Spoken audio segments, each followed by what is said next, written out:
Bonjour à tous, avec l'aide de Dieu, le Hayom Yom du 10 Menachem Av. Tout d'abord, le Rabbi nous dit qu'il faut étudier le Chumash du jour, le Télim du jour, le Tanya du jour. Puis, justement, en ce qui concerne le Tanya du jour, on commence à étudier la deuxième lettre, le deuxième chapitre de Igeret HaKodesh, une lettre qui a été écrite par l'Admour Azaken en Tav Kuf Nun Tet, en 1798, lorsqu'il est sorti de prison. Il a été emprisonné à cause des adversaires de la Chassidut, des Mitznagdim, qui ont fait une fausse dénonciation au gouvernement. À cause de ça, l'Admour Azaken a été emprisonné dans la prison tsariste. Et lorsqu'il est sorti, on peut s'imaginer la joie des chassidim qui débordait. Et il y avait aussi une probabilité que les chassidim vont voir les adversaires de haut en bas et leur dire, vous voyez, on a gagné, etc., etc. Et l'Admour Azaken leur écrit cette lettre-là, qui commence avec les mots que Yaakov il a dit, suite à tous les bienfaits que Dieu lui a fait, Katonti Mikola Chassadim ou Mikola Emet, comment Yaakov se sent petit suite à tout le bien que Dieu lui a fait. C'est-à-dire que quand on se comporte comme Yaakov Avinu, de plus en plus que Dieu il fait du bien, de plus en plus on se sent petit.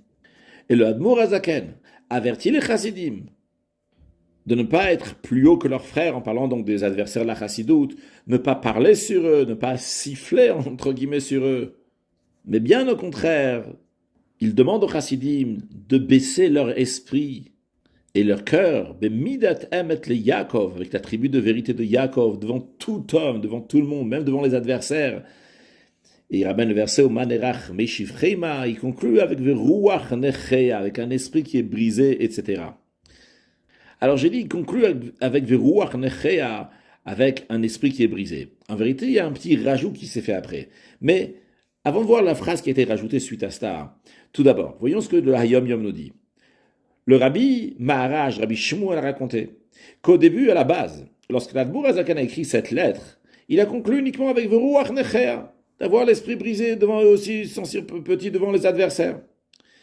Puis après, plus tard, dans la ville de Lyozna où habitait donc l'Admour Azaken, il a dit un Mahamar, un discours chassidique, qu'il a répété 3 fois d'ailleurs, sur le verset Kamaim Apanim. C'est un verset donc que Shlomo Amalek dit Kamaim Apanim Lapanim, Ken Leva Adam Ladam.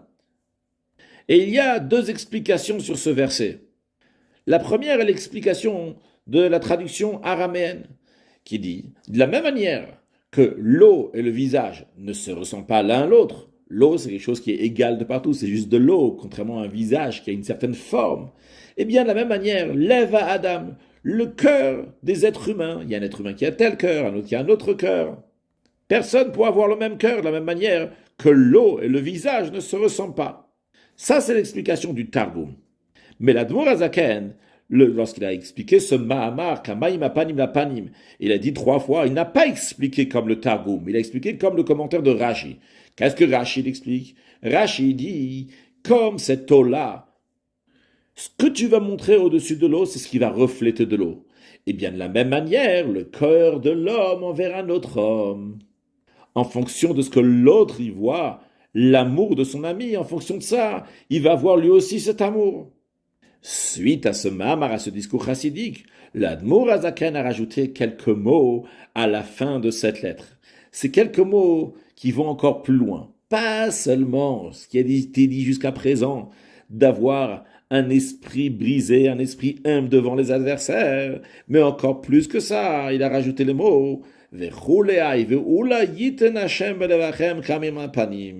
que peut-être, suite à tout ça, Hachem va faire dans le cœur de leurs frères, donc des adversaires, que comme l'eau reflète le visage qu'on met au-dessus de l'eau, de la même manière aussi, ces frères-là, ces adversaires, eux aussi, en voyant l'amour qu'on leur donne, qu'eux aussi vont venir dans le droit chemin.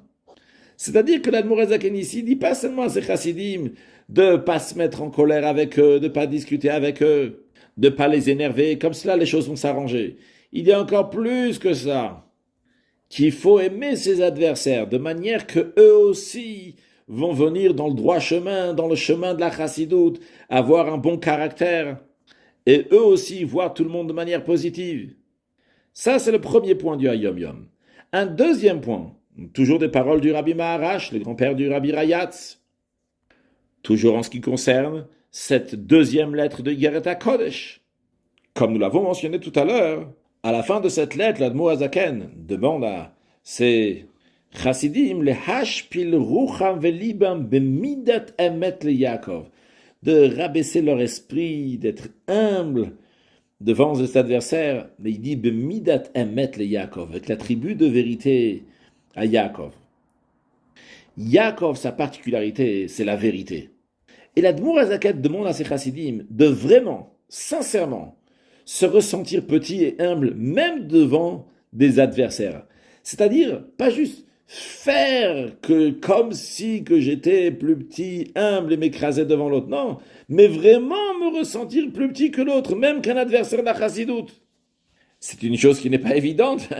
Imaginons, l'autre c'est un rachat, et on me dit, l'autre c'est un mécréant, et toi tu dois être humble, tu te sentir petit devant tout le monde. C'est pas évident. L'Admour Azaken explique ça longuement dans le 30e chapitre du Tanya, comment il faut se ressentir petit, même devant un rachat, quelqu'un qui se comporte mal. Et pas juste faire semblant que je suis humble devant lui, mais vraiment se sentir plus petit que lui. Comme l'Admour Azaken l'explique rationnellement dans le Tanya, comment on peut se ressentir plus petit. Mais ce que le Rabbi Maharash nous dit ici dans le Hayom Yom, c'est que si l'Admour Azaken n'avait pas écrit ces mots-là, Bemidat Emet le Yaakov, il aurait eu encore 50 000 chassidim de plus. Alors pourquoi il a rajouté Bemidat Emet le Yaakov? La raison elle est parce que le Rabbi, en faisant référence à l'Admour Azaken, même à tous les rabbis de Chabad, ils exigent l'attribut de vérité. Mashiach now, un excellent Yom.